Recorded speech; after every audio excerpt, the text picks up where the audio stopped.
Aside from different colored keycaps and cases, I've yet to unbox a keyboard with a central theme around it. Insert the Akko 3068 World Tour Tokyo Edition. Full transparency, this keyboard was sent to me for review by Epomaker, but as you guys may know, that's not going to affect my review in any way. So this keyboard is obviously inspired by Tokyo. You'll notice several different Japanese elements on the box, the keyboard, and also the additional novelty keycaps. We're going to be unboxing this, and I'll also give you guys my first impressions of it. Let's go ahead and get started. Taking a closer look at the box, you'll notice a lot of those Japanese elements that I mentioned earlier. You have some cherry blossom trees all along the front, as well as on the actual spacebar itself. You'll also notice Mount Fuji, the tallest mountain in Japan. And from what I understand, there should be several novelty keycaps with this theme included with this keyboard. Taking a look at the sides, you'll notice there isn't anything, as this is actually a slipcover. At the top of the box, you'll notice some identifying product information by Akko. On the right side, you'll notice a barcode as well as the model name for this keyboard. There are several other Akko 3068 keyboards with other themes, and here on the far right side you'll notice a glossy sticker indicating Cherry MX Red switches. On the bottom side you don't have much, just some Akko branding here along the middle, but on the left side you do have another sticker here by Akko. I think this is further evidence of the authenticity of this keyboard. There are a lot of fakes on the market, guys. This is a real thing.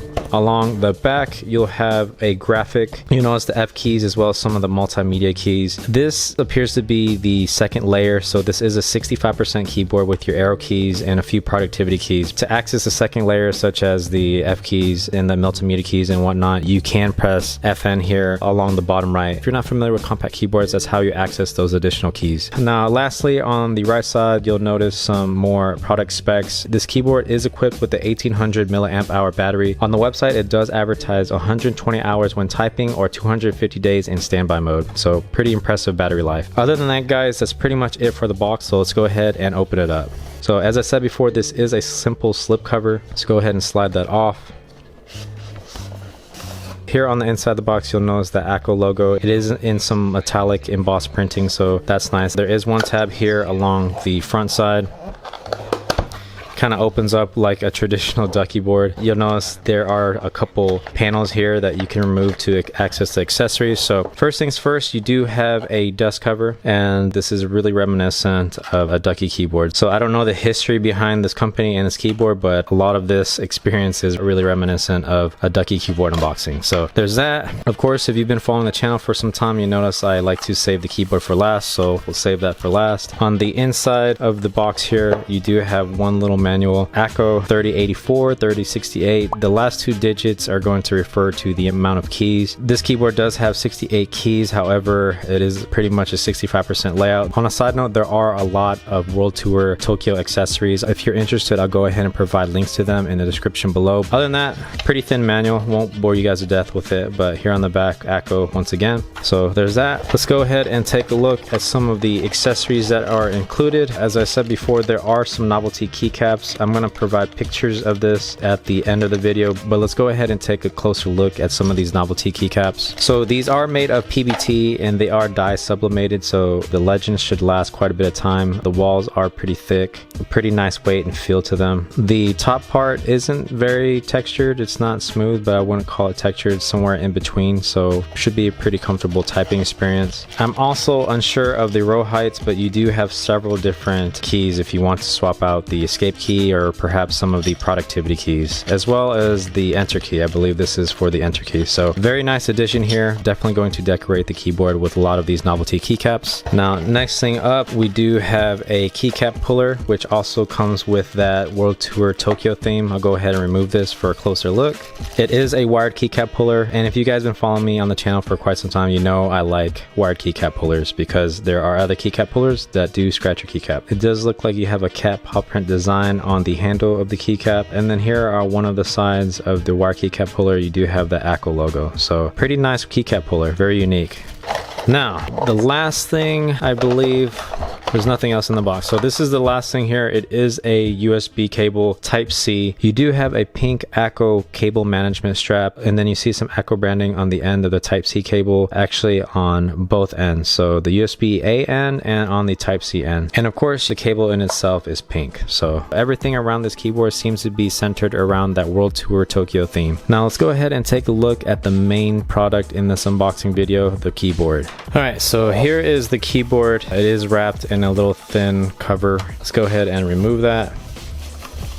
Man, here is the keyboard itself, and guys, it looks a lot better in person than it does in the pictures. So honestly, first impressions, this keyboard is absolutely gorgeous. As I said before, these keycaps are dye sublimated. I don't know if I mentioned this, but they are made of a durable PBT, so the legends should last a really long time, and the keycaps themselves are extremely durable. If you take a look at these legends, they're very sharp. The font looks pretty sharp on the alphas. On the other keys, the modifier keys, you do have a little bit of a thin font on them, but nonetheless, all these legends are printed really well, and the theme is really strong with this keyboard. Let's go ahead and remove a couple of these keycaps and take a look at those switches.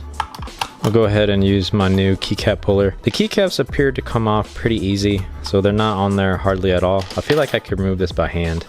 So I'm not sure if that inspires any confidence, but the keycaps are actually removable by hand if you can get your finger around the keycap. But anyways, those are the Cherry MX Red switches. I want to take a closer look at that backplate. So this is not RGB. You'll notice there that the backplate is pink. Right now I can't tell if the backplate is made of metal or not. Okay, so it appears to me that the backplate is indeed metal, but it is painted pink, so it just kind of goes along with that theme. Not that you'd be able to see it without some pretty strong lighting, but it is pink, so there's absolutely no wasted opportunity to center this keyboard around that Tokyo theme. Now, actually feeling these keycaps, as I said before, they are durable. As far as quality control goes, they do seem to be pretty good quality. I don't see any broken stems or whatnot. Of course, I haven't seen all of them yet, but I'm pretty impressed with the quality of these keycaps. Very nice weight to them. Here's a closer look at that spacebar. Obviously the most eye-catching piece on this entire keyboard, so it looks really nice. As far as other switch varieties go, this comes in Cherry MX Red, Cherry MX Blue, and Cherry MX Brown. So it is very limited in switch choices, but hopefully you like Cherry. Taking a look at that side profile, you do have somewhat of an angle there. It looks to be somewhat modest, so that's something that I like in particular. I don't like my boards flat, and I don't like it too inclined. So far the body feels pretty sturdy. There is no flex. Pushing down on it, I can't really see flex, and pressing inside from the front and the back and the sides, it doesn't flex. So taking a look at the back, you do have a Type-C port, recessed just a little bit, so it should be accessible for all of your Type-C cables. This keyboard is Bluetooth enabled, so you do have wireless and wired options depending on your needs. Nothing else on that side. Now let's go ahead and take a look at the back. You do have a switch at the very bottom. This might be a pro or a con depending on who you are. I personally don't mind the switch being on the side and being visible. For me in particular, it's a little bit of an inconvenience having to flip over the keyboard to access the switch, but that's going to depend on you. Obviously it's going to look a little bit more sleek without that switch on the outside, but there's that. So on the middle, you'll notice the Akko branding as well as the model number 3068 for 68 keys, also Bluetooth enabled. I think there's a little matte film on here. I'm not going to bother to remove it, but you do have a couple of nubs right here, and I believe that helps with the flex if you were to press down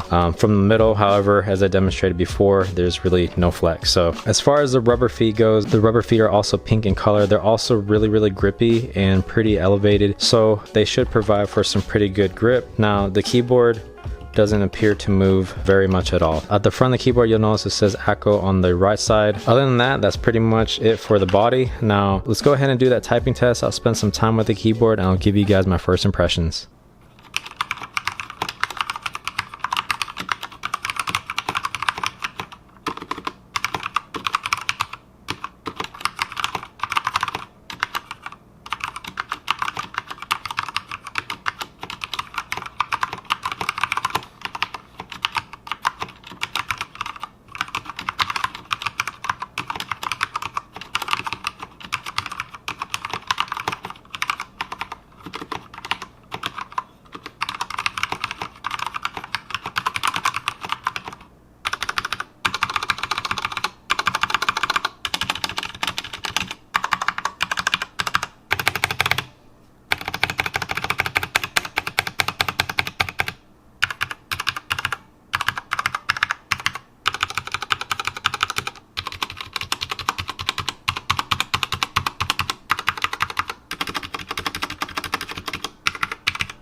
Alright guys, let's go ahead and talk about that typing test. So I was honestly pleasantly surprised. The Cherry MX switches feel really smooth. Honestly, it was really comparable and similar to the Cherry MX Red switches that I have on my Ducky 1.2 Mini and my Ducky 1.2 SF. The Cherry MX switches feel really responsive, very little wobble, but honestly this keyboard doesn't look like the gaming type of keyboard, but in my opinion, it definitely can be. This keyboard was a solid performer no matter what I did with it. One of the things that I noticed immediately upon typing on it for the first time, these stabilizers are actually lubed up, and they're not generously lubed by any means, but quite noticeable. When I was pressing on the spacebar, you'll notice somewhat of a muted thok noise, so it definitely wasn't rattly. Really impressed with the stabilizers for a $99 production board. So I'll go ahead and talk about some of the negatives that I encountered. I wanted obviously to test the wireless function of this keyboard, and obviously I referred back to the manual. It's pretty much a dead end. I didn't get really any information from that, and I had to go digging online for a manual. I typed in Akko 3068, and surprisingly there was very little that popped up as far as manuals go. So I actually went full circle and went back to the product listing on Amazon, and that is actually where I learned how to operate the Bluetooth function on this keyboard. Basically, obviously on the bottom you do have that switch, and this is another